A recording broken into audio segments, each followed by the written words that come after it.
अस्सलाम वालेकुम वरहमतुल्लाह। दोस्तों, ज़मीन का तज्ज़िया करवाना एक मुश्किल अमल है, जिसके लिए हमें ज़मीन के सैंपल जो हैं दूर दराज लेबॉर्ट्रीज़ में जमा करवाना पड़ते हैं और फिर कई चक्कर लगाने के बाद हमें ज़मीन के तज्ज़िये की रिपोर्ट मिलती है। इसी काम को आसान करने के लिए हमने ये एक किट मंगवाई है, जिसकी मदद से किसान अपने खेत पर चंद मिनटों में अपनी ज़मीन का तज्ज़िया खुद कर सकते हैं।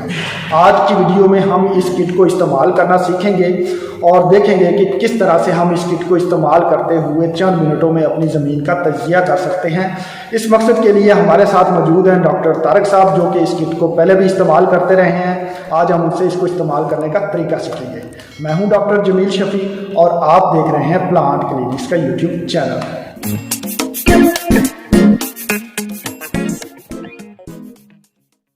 थैंक यू डॉक्टर साहब। अब हम कोई टाइम ज़ाया किए बगैर अपना प्रोसेस स्टार्ट करते हैं। सबसे पहले मैं बताऊंगा कि ये हमारे पास जो किट है, हम इसको खोलते हैं। इसमें हमें मिलेंगी 2 टेस्ट ट्यूब दी हुई हैं। इसके अलावा इसमें छोटी छोटी केमिकल्स हैं, इनमें टिश्यू में केमिकल्स है, ये डिफरेंट कलर्स में हैं। ये तकरीबन 5 हैं। तो इनका यूज़ तो हमने बाद में करना है। सबसे पहले हमें चाहिए मट्टी। अगर आपको मट्टी के सैंपल लेने का पता है तो ठीक है, अगर आपको नहीं पता तो सैंपल किस तरह लेते हैं उसका हम लिंक वीडियो में दे देंगे, इसकी वीडियो डिस्क्रिप्शन में। तो इसके लिए सबसे पहले हमें मट्टी चाहिए। उसके अलावा हमें डिस्टिल्ड वाटर चाहिए। डिस्टिल्ड वाटर ये होता है कि इसमें कोई न्यूट्रिएंट्स वगैरह नहीं होते, ये साफ़ पानी होता है। अगर आपके पास डिस्टिल्ड वाटर नहीं है तो आप किसी भी मिनरल वाटर की बोतल लेके वो वाला पानी आप इस्तेमाल कर सकते हैं। इसके ये हमने मट्टी का सैंपल लिया हुआ है। ये हमने 2 ग्राम मट्टी का सैंपल लिया है। अगर आपके पास, हमारे पास तो साइंटिफिक बैलेंस था जिससे हमने इसका वेट किया।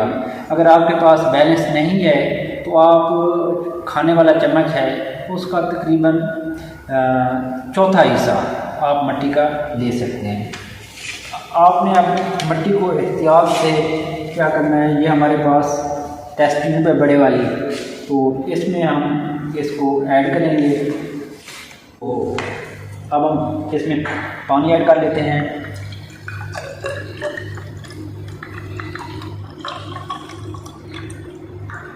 ये हमारे पास 50 ml वाटर है, 50 ml। इसको हमने ऐड करना है। ऐड करने के बाद अब इस सॉल्यूशन को हमें अच्छी तरह हिलाना है 20 से 30 सेकंड तक, ताकि ये मट्टी इसमें अच्छी तरह मिक्स हो जाए।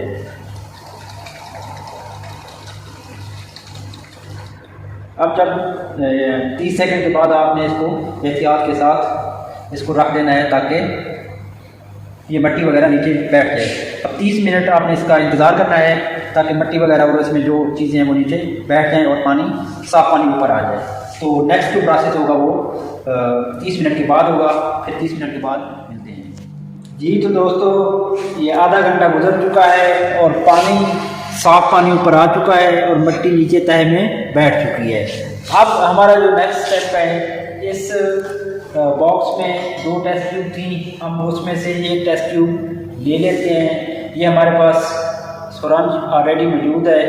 हमने एहतियात के साथ यहाँ से हमने 2 ml लेना है, और ताकि एहतियात करनी है ताकि ये हिले ना और नीचे मट्टी दोबारा मिक्स ना हो जाए। तो एहतियात के साथ हमने 2 ml ले लेना है। ये तकरीबन हमारे पास थोड़ा सा और ले लेते हैं। ये 2 ml ले लिया है। अब इसको मैं टेस्ट ट्यूब में ले लेता हूँ। तो अब नाइट्रोजन हमारे पास मेजर करने के लिए 2 हमारे पास केमिकल्स हैं। एक डेनिस है, पहले हमने डेनिस को डालना है। ये इसको सैंपल की डाइजेशन के लिए यूज़ होता है। उसके बाद हम 10 मिनट वेट करेंगे और उसके बाद हमने 1 ड्रॉप इसका डालना है। तो सबसे पहले हम डेनिस डाल लेते हैं इसमें। इसको हम ओपन करेंगे। एहतियात के साथ हमने इसमें 2 ड्रॉप्स डाल देने हैं, यानी इसके। फिर इसको 5 सेकंड के लिए इसको हिलाना है। हिला के इसको हम 10 मिनट के लिए रख देते हैं। अब जब तक वो सॉल्यूशन तैयार होता है तो हम दूसरा पीएच का हम स्टार्ट कर लेते हैं। पीएच के लिए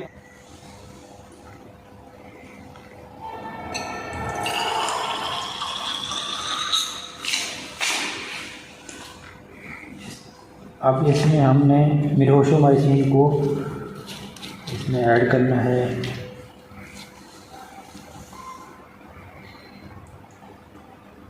1 ड्रॉप और 2 ड्रॉप इसमें हमने डालने हैं। इसको अच्छी तरह शेक करना है। शेक करने के बाद इसमें फ़ौरन एक कलर डेवलप हो जाएगा। अब आपने इस कलर को, ये जो इसका बॉक्स है, इस पे पीएच का पैमाना दिया हुआ है, आपने इसके साथ इसको मैच करना है कि ये कौन सा कलर है। अब ये देखें, इसमें ये वाला कलर 8 और 9 के दरमियान है। तकरीबन इसकी आप पीएच 8.5 है। तो ये आप रिकॉर्ड कर लेंगे। ये आपके पास इंफॉर्मेशन आ गई कि इस सॉइल सैंपल की पीएच 8। हमने पीएच इसकी रिकॉर्ड कर ली है। इसकी पीएच 8.5 आई है। अब ये वाला सैंपल हमने इसको डिस्कार्ड कर देना है, ज़ाया कर देना है, और इसको साफ पानी से हमने 3-4 दफ़ा इसको अच्छी तरह वॉश करना है। इसको 3-4 दफ़ा अच्छी तरह वॉश करें। वॉश करने के बाद हमने नया सैंपल इसमें लेना है। तो फिर उसी तरह अगेन हमने प्रोसेस को रिपीट कर।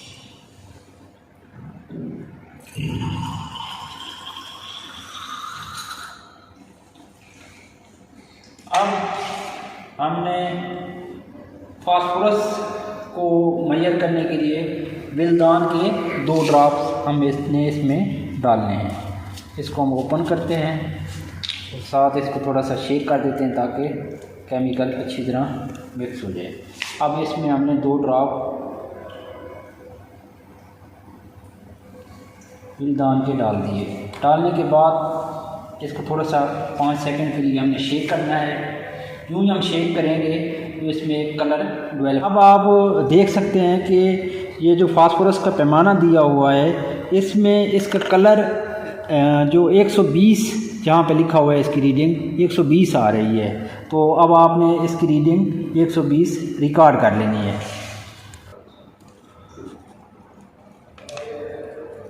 तो दोस्तों, अब हमने फास्फोरस की मिकदार को देख लिया कि वो कितनी मिकदार थी। अब इसको हमने ज़ाया कर देना है और हर टेस्ट से पहले हमने इसको अच्छी तरह 3-4 दफ़ा वॉश करना है ताकि ये अच्छी तरह वॉश हो जाए।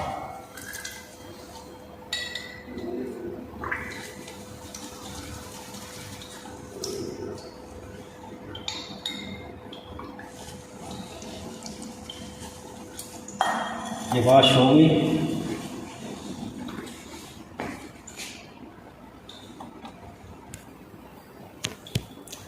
जी तो दोस्तों, अब हमने फास्फोरस मेजर कर ली। अब हम देखते हैं कि अब पोटाश को हमने किस तरह मेजर करना है। पोटाश मेजर करने के लिए हमारे पास जो केमिकल है वो शनाई के नाम से है। हमने शनाई को यूज़ करते हुए पोटाश मेजर करनी है। इसको हम